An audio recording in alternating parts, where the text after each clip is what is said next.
So what exactly are we talking about? Okay, I decided to pick the topic of anti-Semitism this month, as sort of indicated by the hilarious line in the opening song, which goes, "Everybody hates the Jews." I'd like to stress that that was written by Tom Lehrer, who I believe is Jewish. So, Judaism is full of all kinds of self-deprecating humor, and this is a topic that I like to handle with care, especially on an atheist show. The thing is, okay, I've mentioned many times that I was raised as a Jew and an atheist. I had a bar mitzvah. I've talked about that in the past. And when I was a kid, in grade school, one of my friends came up to me and said, "Hey, man, all you ever do is ridicule everybody's religion except your own." And I said, "That's not true. I don't make an exception for my own." And the reason I want to treat this issue with care is because I need to make a distinction here between when I'm talking about being concerned about anti-Semitism. I want to make it clear also that I don't think that the religious that the religion of Judaism holds any more water than Christianity, because we do get a lot of calls here that say, like my friend from grade school, you pick on Christianity all the time, but you never go after the other religions, which is not true. We just go after Christianity more often because it's such a big target these days. Although you could make the argument that Judaism actually does hold more water. Because at least it doesn't have the extra Jesus only this stuff. much of the Bible is relevant to Judaism, whereas Right. the rest of this over here is relevant to Christianity. Right, but we can't discount the fact that a whole lot of the really bad stuff that we pull out of the Bible comes from Jewish law. Right. Nevertheless, this is an ancient civilization. They were really backwards in their day. And there was a lot of hatred that carried over into the future for a long time, much of it that wasn't really all that justified. Anyway, the question that I would go after first is, why should I expect you guys as non-Jewish atheists to care particularly about anti-Semitism? And there's a few reasons. One of them is, the biggest example of anti-Semitism in the last century was, of course, Hitler. And for some reason, Christians seem very determined to make sure that atheists take the blame for that. They say, "Oh, you say Christianity is so bad, but look at Hitler."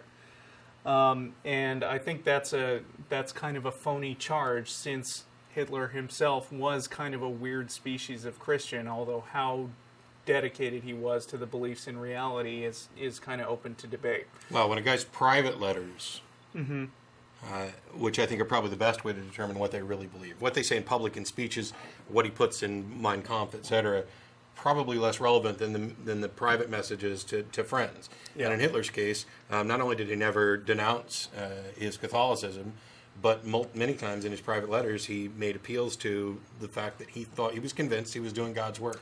Right. Plus I'll the get to Catholic that. Church bankrolled him. So Yeah.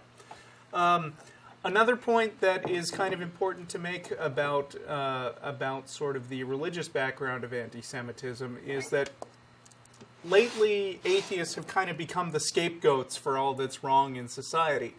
But really, in a lot of cases, the biggest problems that many religions have is with each other.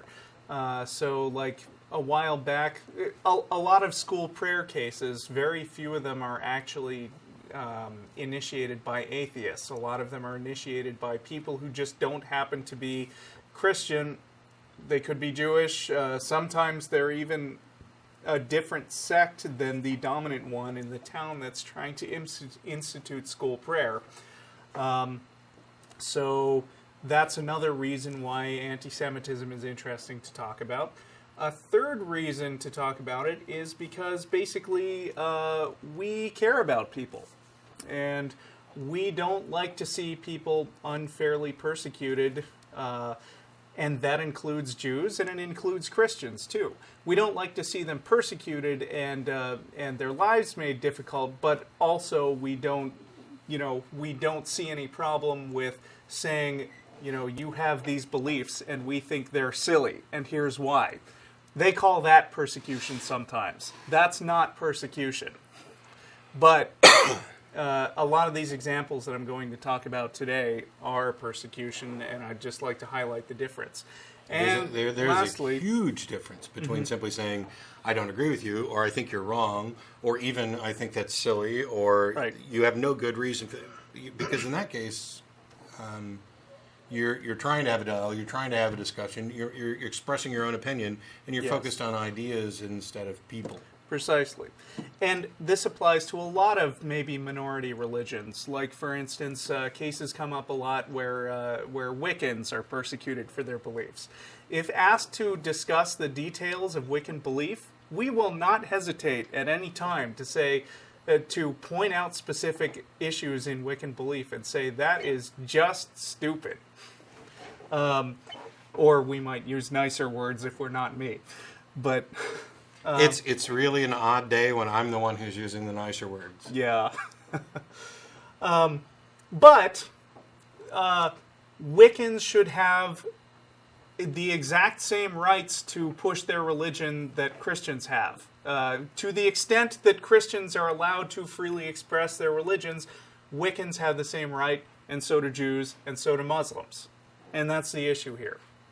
And the fourth reason that I thought conspiracy theories are interesting, getting ahead of myself. The fourth reason I thought anti-Semitism was an interesting topic to talk about is because a couple of months ago I was actually talking about conspiracies in general, starting with the lizard people, which is pushed by this David Icke guy.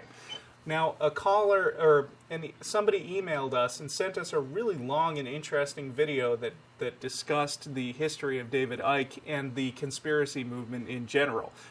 We're not just talking about the 9/11 stuff. We're talking about the conspiracy theories that have been around a long time that says that elite cabals of people rule the world. And very often, I don't think in David Icke's case, but in a lot of these conspiracy theories, the people who are ruling the world are Jews. So those are my reasons for thinking that anti-Semitism is a worthwhile topic for the show. So let's get into it. My sister likes to quote a bit of Jewish humor, which is that every Jewish holiday boils down to the proposition, they tried to kill us, we won, let's eat. That's Jewish culture in a nutshell. And I'll give you a few examples. Some of which may or may not be historically accurate. These all happened a long time ago. The story of Passover, I'm pretty sure everybody knows because it's been done to death not only by Jews but by Charlton Heston. Yes, Charlton Heston. Well-known story about how the Jews were enslaved for a long time in Egypt, and then the Egyptians decided that this wasn't enough, and so let's actually kill all the Jewish babies and make sure they don't make it to the next generation. Now, personally, I'm not convinced that this actually happened. Yeah. That's not Passover. What did I say? Wait. Passover was when God decided to kill all the firstborn as a punishment for... but that's the end of the story. I mean, the celebration comes when God kicks some holy ass from the Egyptians who are enslaving the Jews. The point is that it's all that era in history that leads up to Passover, and that's what we're celebrating at the end. I jump straight to the feast, because I don't care about they tried to kill us, we won. I just want to get to the let's eat. Yes. But the topic is anti-Semitism, so I'm going to be focusing on the they tried to kill us part. Oh, all right. There's another really popular holiday in Judaism called Purim, and the story of Purim is basically that there was this king who had an advisor who despised Jews and convinced the king to go and weed out all the Jews, and there was this good guy named Mordecai who was another advisor to the king, but the king didn't know he was Jewish, and so they basically tricked the king into realizing that Mordecai and his sister are good people, and he executed the bad guy who was Haman, the evil Jew persecutor. So that's what Purim is about. And then, of course, there's Hanukkah, which comes around the same time as Christmas and has become a big popular holiday because Christmas and other winter celebrations happened around that year, but further back in history, Hanukkah wasn't really all that big a deal. But the story of Hanukkah is basically the story of how the Pharisees came and conquered all the land of the Jews, drove them out of their homes, and then basically left their temples in shambles. And then there was this light that was supposed to burn for all time, but it was out, so they tried to light it. Only enough oil for one day, lasted 8 days, 8 nights of Hanukkah, there you go. So you should be seeing a pattern here, which is that an awful lot of Jewish holidays center around the idea that a bunch of people tried to invade or exterminate the Jews. And in fairness, yeah, I don't know, you'll probably get to this. If we're going to use the Bible as a reference, in fairness, the Jews did a fair amount of attempting to exterminate those around them as well. That's true, and they do say history is written by the winners. So in a lot of cases, the issue, then there's the we won part, which is interesting because there's an awful lot of historical fact about surviving against incredible odds. And I don't know that that's, I certainly wouldn't say that that's particularly attributable to God. I would say more that somebody had to win, and history is written by the winners. Yeah. And, of course, there is the fact that the Christian and Muslim religions are both offshoots of Judaism way back in time. Anyway, let me get back to why are the Jews persecuted. And I'm going to skip over the sort of pre-Christianity part because things get kind of fuzzy that far back in history. Or maybe they don't, but I didn't bother to read up on that part. I wanted to talk about Christianity's role in there. One of the problems that Christians had with Judaism, including the early Christian church, was that in principle, the story of Jesus said that Jesus was supposed to come as this Messiah that was supposedly predicted in the Old Testament, and he was referred to as King of the Jews. But a couple of decades go by after Jesus dies, and there's, embarrassingly, still a bunch of Jews. They haven't all accepted Jesus. A lot of them reject the idea that he's the Savior. And for Christianity as a budding religion, this is kind of a problem. It's like, well, if Jesus isn't really King of the Jews, then how do we know he's anybody's Savior? So you realize, of course, that the Gospels were all written significantly after Jesus died. Some of them as late as 70 A.D., I think. Maybe later. Chronologically, I think the earliest of the Gospels is probably only best reliably dated as 60 to 70 A.D. Right, something around there. I think the book of John was written the latest. Yeah. And the Gospels, of course, don't all quite tell the same story, even though they're supposed to. It's close enough. Right. We don't have to get it all right. God's not perfect or anything. But there's an interesting... Sorry, that might not have been fair. There are interesting different perspectives that the various Gospels try to choose to focus on. Like, for instance, the book of Matthew, which is the first book in the Bible, but I believe chronologically it's not the first book written, and somebody needs to check that out. Yeah, which order were they written? Mark was written first. Matthew and Luke decided to plagiarize and embellish. Right, and embellish. That's the important part, because by the time Matthew was writing, there was already this sort of Jewish problem, which was, the Jews aren't accepting Jesus, and that undercuts our religion. So Matthew did an interesting example of early propaganda, where he actually, I believe, other Gospels focus on the Romans' role in killing, in having Jesus executed. But in the book of Matthew, we see kind of a shift, which is that the Jews actually not only are painted as being responsible for the murder of Jesus, but they actually take credit for it on purpose. So in the book of Matthew, this is, if you want to follow along with me at home, this is Matthew 27:25. I only picked up one verse of this, but the whole context says something to the effect that, do you have it there? Yeah, Jesus is standing before Pilate, Okay. and Pilate's washing his hands of it, and then the Jews say what they say. Yeah, then Pontius Pilate says, "Are you sure this is the guy that you want me to kill?" Sort of absolving himself of the blame. And the Jews said, "Yes, yes, let his blood be on our heads and on the heads of our children." Kind of a handy thing if you're trying to discredit the Jews in future generations. And it's only in the book of John, which came last at all, when Jesus specifically spoke of being handed over to the Jews in John 18:36. Do you have that? Sure. Okay. I got the Bible handy. This isn't the authorized version. This is an NIV. So some people heretic. So what do you want? John 18:36, or maybe 34 and on. 34 and on. Is that your own idea? Jesus asked, or did others talk to you about me?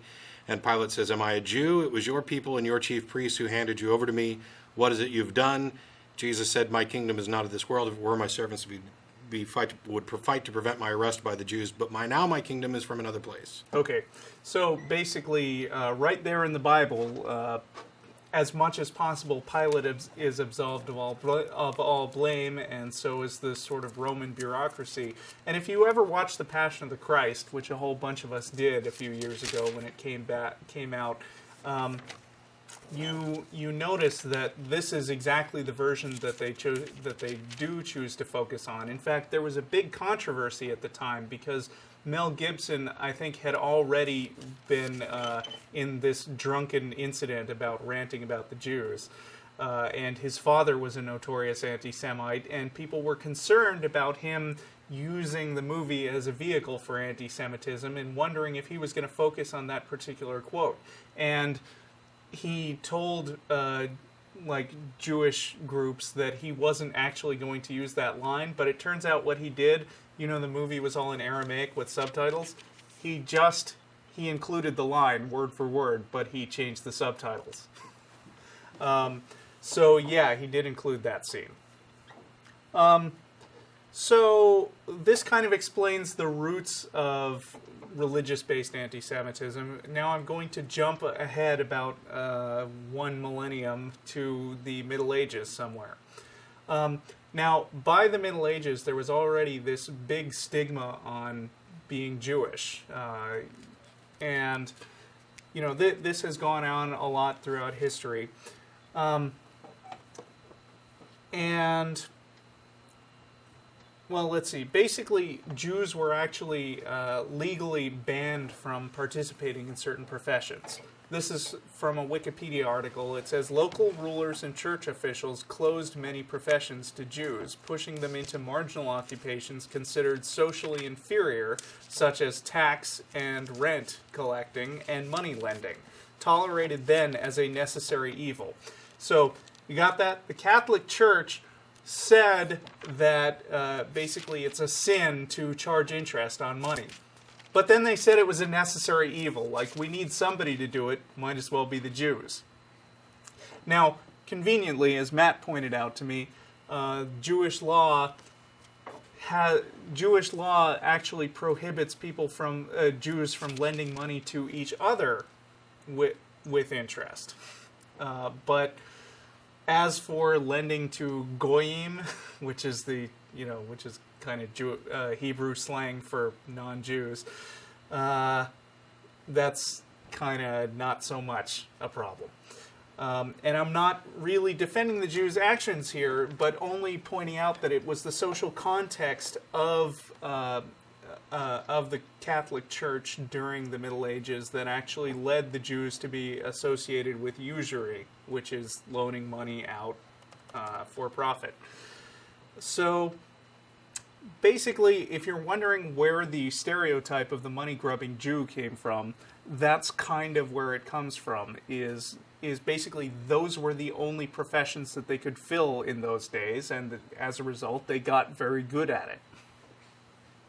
And there's all this There's all this stuff like, for instance, the character of Shylock in The Merchant of Venice by Shakespeare is presented as this evil guy who isn't just content to take money from Christians.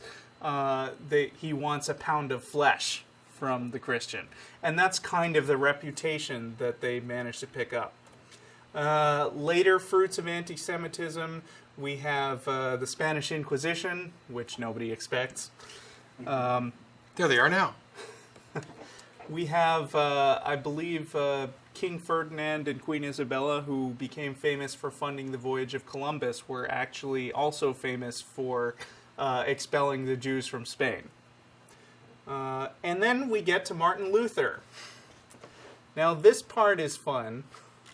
Martin Luther, of course, is sort of the intellectual founder of Protestantism. It's his fault that there was this huge division in the church, where Catholicism split off from the new Protestantism, which itself turned into the 50 bazillion varieties of Protestantism that we have today, most of them here in the United States. That's what happens when you wrest control, where, beforehand you had the church was an authority, the priests were the authority, and the common man had no, authority at all. Right. And I don't want to complain about Martin Luther doing this because, a lot of the things that he did were right in line with the whole Reformation movement that was going on at the time, which was basically people taking control of the established power structure. Yeah. And it led to this incredible explosion of art and music and scholarship and philosophy and amazing what happens when you religions. give people the freedom yes. to control their own lives. Yeah. Of course, Martin Luther was also kind of crazy. Martin Luther was also, unfortunately, a huge anti-Semite. I'm going to read a couple of quotes from a book by Martin Luther called On the Jews and Their Lies, 1543. The introduction to the book says, I had made up my mind to write no more either about the Jews or against them, but since I learned that these miserable and accursed people do not cease to lure to themselves even us, that is, the Christians, I have published this little book so that I might be found among those who opposed such poisonous activities of the Jews, who warned the Christians to be on their guard against them. I would not have believed that a Christian could be duped by the Jews into taking their exile and wretchedness upon himself. However, the devil is the god of the world, and wherever God's word is absent, he has an easy task, not only with the weak, but also with the strong. May God help us. Amen. Martin Luther had a few issues to work out about Jews. Therefore, the blind Jews are truly stupid fools, says Martin Luther. Just now behold these miserable, blind, and senseless people. You get the idea. Ladies and gentlemen, the founder of Protestantism. And I don't want to overgeneralize here, because I know the majority of Protestants that I know are not anti-Semites. And, most people today are presumably not anti-Semites, but if you want to talk about the root of where hatred of the Jews comes from, you don't look to something like evolution. So now I'm going to jump forward a little further. Or atheism. And by the way, it's just kind of an aside, it seems kind of silly. We're hearing a lot of this evolution, Darwinian evolution leads to Hitler and Stalin, and atheism leads to no hope. To claim that atheism is somehow a contributor to like anti-Semitism, it just seems ridiculous. It's clear that the objection's been along the lines of you can't call into the show and say that we atheists are so anti-Christian and so focused on anti-Christian or being opposed to Christianity, and then turn around and say that we're primarily responsible for anti-Semitism. Right. Yeah. We are, if nothing else, equal opportunity offenders. Yeah. I happen to find both views of God equally unjustified. Right. And while I think Christianity is wrong, and the Jewish religion is also in large part wrong, I would never say that they should be overrun, executed in mass, have their first babies killed, denied getting a normal job. In short, we would not advocate the atrocities that you believe your God did. Right. So then we get to Hitler, who is, as we mentioned at the beginning, there's been an attempt to associate him with atheism. So I want to read some things from Hitler that are specifically about religion. Hitler wrote, "I believe that I am acting in accordance with the will of the Almighty Creator by defending myself against the Jew. I am fighting for the work of the Lord."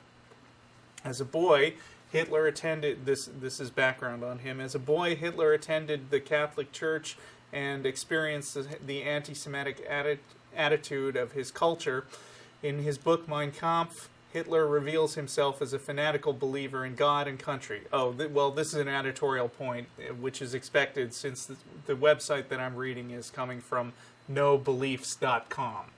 But the quote from Mein Kampf you can find pretty much anywhere. Hitler, I believe, was good friends with the Pope of his day. And there were some other things that Hitler said later, I think also in private, where he talked about religion being a useful tool to manipulate people. So, that would tend to go against the idea that Hitler was a devoutly religious man, except... Why? No, I'm curious in fairness because it's possible for me to believe that something is true and also believe that it's incredibly useful. Okay. Maybe I'm wrong. Including religion, it seems to me that I could believe that there is in fact a God, that he's the ultimate divine moral authority, and that by definition makes that belief in God useful in instructing the masses. That's true. On the other hand, I could also disbelieve. Also, even if Hitler wasn't actually a devout Christian himself, it's nevertheless true that that the specific tool that he managed to leverage to inspire the tremendous anti-Semitism of millions of Germans was their Christianity. And so, in that sense, it kind of doesn't matter if Hitler in particular was Christian or not. He leveraged Christianity. It may be more fair. I'm sure that I don't disagree that Christianity was leveraged to some extent, especially when you've got the Catholic Church funding some of this. And I'm not trying to, tick off all the current Catholics. I don't think you're a Nazi. But it may be more fair to say that the underlying problem here isn't necessarily Christianity itself. Right. But the application of unquestionable dogma, of unbridled patriotism, of convincing the people that we're doing God's work, God's on our side. It's in a way, it's no different than one of the main reasons that we have anti-Semitism in the first place, and that's this idea within Jewish tradition that they are God's chosen people, and that He is by divine command set aside a scrap of land that belongs to them. Right. Meanwhile, there are other groups that say, no, God gave us that land, and until God shows up with the damn title, I think they should stop arguing about it.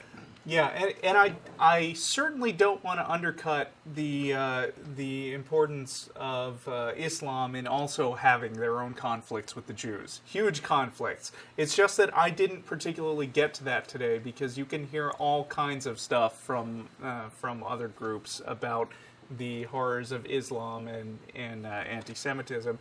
And likewise, you can hear all sorts of stuff if you go online saying that basically the modern state of Israel is an oppressive state that that shouldn't have been created in the first place. They need to be divided up, and I'm not going to take a stand on that today. Yeah, I don't feel like getting into that right now. I don't think that taking a stand, even on what's happening there this week. I don't think any of that's relevant to the bigger issues of religious bigotry, kind of. Right. We're talking about, in general, the issue of religions fighting religion, and today we're choosing to focus on the very real issues that Jews have had throughout history. So let me ask you, do you want to keep going there, or do you want to take that caller and come back? Either way works. I'll take a caller.